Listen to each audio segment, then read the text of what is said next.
This is Robert Wolf reporting from the center of the Mopar world for the first weekend of March 2022, the Chrysler Performance Trade Show put on by Indy Cylinder Heads in Indianapolis, Indiana. There have been many winter Mopar swap meets over the years, but it is arguable that the Indy Chrysler Performance and Trade Show has risen to the top dog spot. Most of you know this show as the Indy Mopar Swap Meet. Its reputation of being a go-to place to buy Mopar parts in the wintertime has long superseded its official name. Much of its success can be credited to its consistency. For the last 27 years, it has taken place on the first weekend of March at the Indianapolis Fairgrounds, and because of a little bit of good luck in timing, was probably the only Mopar show that was not affected by the 2020 COVID lockdown. It can be argued that this is actually the last Mopar show that took place before the world shut down. By the time that 2021 rolled around, with the exception of a mask mandate, the show carried on like nothing else had ever happened, except for the lack of Canadian buyers who to this date still have been unable to return to the U.S. en masse. The Indy show was the brainchild of Russ Flegel, co-founder of Indy Cylinder Heads. After attending a PRI show, a multi-make racing parts trade show taking place in the Midwest, he envisioned a similar type show, but just for Mopars. In 1995, he made that into a reality by putting this show into forward motion. Over the years, the Indy Trade Show has evolved into something of a swap meet, as well as a place for vendors to showcase their new high-performance Mopar parts. For 2022, that was no exception. Looking at these new blocks, Kent Ritter is a guy that makes all kinds of fun Mopar stuff, and not many people know him because he's behind the scenes, but he's been making Mopar stuff for a long time, doing a lot of nice castings. Tell me about the block, Kent. This is a block that we've just developed within the last year. We do both wedge and Hemi, standard deck height and short deck. They all have 5 billet steel main caps, ARP hardware. They're all Siamese cylinder. Even the wedges and Hemis both have cross-bolted mains.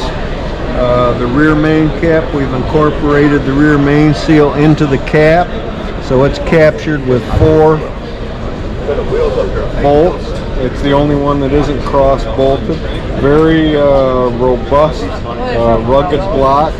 We use good metallurgy, and all our batches are metallurgically tested. High nickel content and very good, make very good power.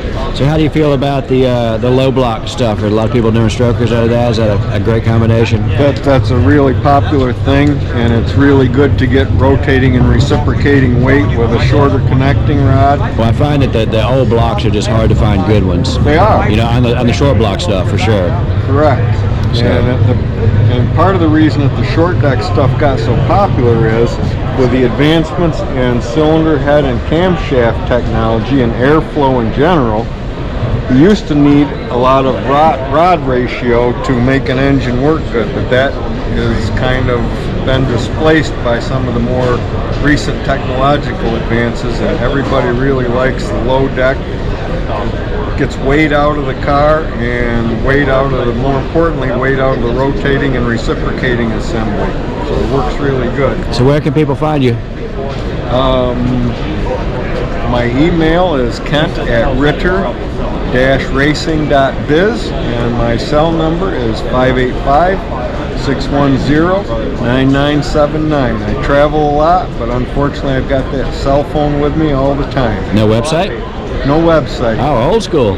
Old school, and we're pretty busy with just how we are. And you know, the Mopar community, word of mouth is as important as anything. Right. The smaller the circles, the more that holds true.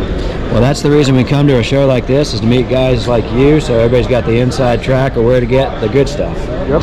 And we've been making the small block for about 10 or 12 years now, and gone through all the issues in the beginning and got a real good product there as well. Same foundry, same machining center that does both blocks. Beautiful pieces, Kent. Thank you for your time. Thank you. All right, I'm here with first-time Indy show vendor Daniel Brucher and Laser. Tell me about Laser. Yeah, Laser's a cam company that me and some real good friends of mine come up with, and started trying to get some products out there for everybody to use that are more function over fashion. So everybody wants the sound, and they want 900 horsepower, and they want it all, and air on, and that's not always possible. But there are ways to get better performance and better drivability by changing certain features that are not commonly found in aftermarket products from a cookie cutter standpoint. Right. There's a lot of people don't know, but Daniel's been really involved with the engine challenge, engine build challenges. How did you get started? You were working with Hot Rod doing their challenges? Actually, I was working with an engine shop that was participating in one of those contests. So, and you guys did pretty well, right? We did pretty well, and I said, man, I really like doing this. And they decided not to go back the following year. I went back and helped some pretty good friends of mine. They said, yeah, if you're going to come, you can just help us. Mm-hmm. And then 15 years later, here we are. So, right. I got to participate in 12 contests total. So, cool. That gives me a lot of experience, and being willing to learn and eager to learn from the guys that have been doing this for 40, 50 years, that spend a lot of time on dynos or under the hoods of cars. Those guys got a lot of information if you're just willing to listen. Yeah. Talking about information, the way I know you is through tuning for all the OE guys. They have collections, and none of those cars run worth a crap. Right. They all call Daniel. He flies in and does carburetor work, which is really hard to find someone to do that anymore. I know. So that's where you really cut your teeth, right? Yeah, I cut my teeth working on collections, Welber Muscle Car Museum, Ted Stevens. Do a lot of work with Mark Coates ABM Restorations, and those guys are very well known for having the best of the best, but they want them to run and function as good as they look. So I luckily was interested enough to learn how to do that, got brought in by some really good people, and I worked my way up to those guys. So that's how I got where I'm at right now. Now, when we talk about laser, we're talking about reintroducing an older brand, but it's not an older camshaft. You're re-engineering all these, right? This is as up-to-date technology as available currently. Right. So some of the technology is old. Just because it was done 20 years ago don't mean it's not relevant today. Right. But it's putting the combinations together to work with modern fuels, and the application currently is what we're trying to do.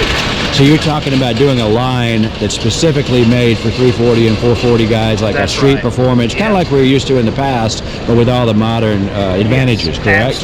Absolutely. So we're looking at, the guys that call and say, man, my car sounds great, it runs great, but it won't stop because it doesn't have any vacuum. Right. Or it sounds good, it won't run good, or it's hard to start. Right. So we try to take all those little complaints and go, all right, where do they come from? What's being caused by having too big a cam, or by having too big of an intake? And if you've got a stock intake, put too big a camshaft in it. It's just bad combinations. So by looking at combinations of what's the most seen right now, whether it be the 340, the 440, is it a stroker engine, is it a restoration, and giving them the right part for that application. Right, and as far as Mopar Collector's Guide, we're looking at doing some tech with that, and we're going to put those cams in the actual cars and see what you pick up horsepower and drivability. So that'd be fun later on in the year to work with that. Yes, absolutely. So, now you also do a lot of new Hemi stuff too, so it's not just the old cars. I do. We have an extensive line of parts for late model Hemis, mostly internal engine parts, whether it's valve train, stroker kits, camshafts. Even working on some rocker gear right now that is not available, but it will be later on this year. And Laser's a brand new company, so you are putting the brand new company. So we're about ankle deep right now. We're not quite there, but this is the introduction show, right? This is the introduction. We'll be waist deep by the time we leave here. So by the time you leave here, the website will be coming together. Hopefully May 1st. Yes, that should be about the launch time for the website. All right. So you guys that want to get ahead of the game, because I know you're going to get busy, Daniel. Kind of a small shop, so if you want to get ahead of the game, get over there and you get talking to Daniel, so you get your parts on the way. You're not waiting for them. That's exactly right. Yeah. What we're doing is we're doing an email system so that we can keep everything organized. So if you got a guy that's got a question, he's got a combination, he wants to send us an email, this is what I have, this is what I'm looking for. That allows us to keep track of his request and get back to him in a timely manner and get parts on the way. Right. What's the name of the website? It's info@laserperformance.com. Okay. And that is the email, and the website is laserperformance.com. All right, everybody go check that out. Thank you. In 2019, Chris and Charlie Wheatcraft purchased Indy cylinder heads after Russ Flegel became too sick to continue the business. This show came as part of that deal. If you'd like to learn more about what Chris and Charlie are planning for Indy for the future, then check out my video entitled Indy Cylinder Head Moves into the Future after you're done watching this one. For 20 and 21, this show remained unchanged, but for 2022, Chris and Charlie wanted to try something completely different. Rather than running the show on a Saturday and Sunday, they decided to hold it on a Friday and Saturday.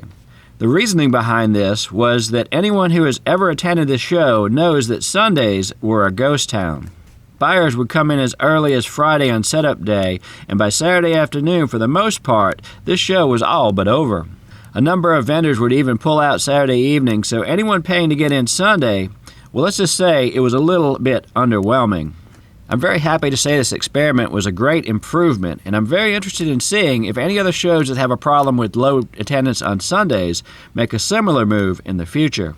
I don't think it brought in any more customers per se, but it did allow the vendors more time to handle the crowds. Friday was definitely the money day, but Saturday wasn't horrible.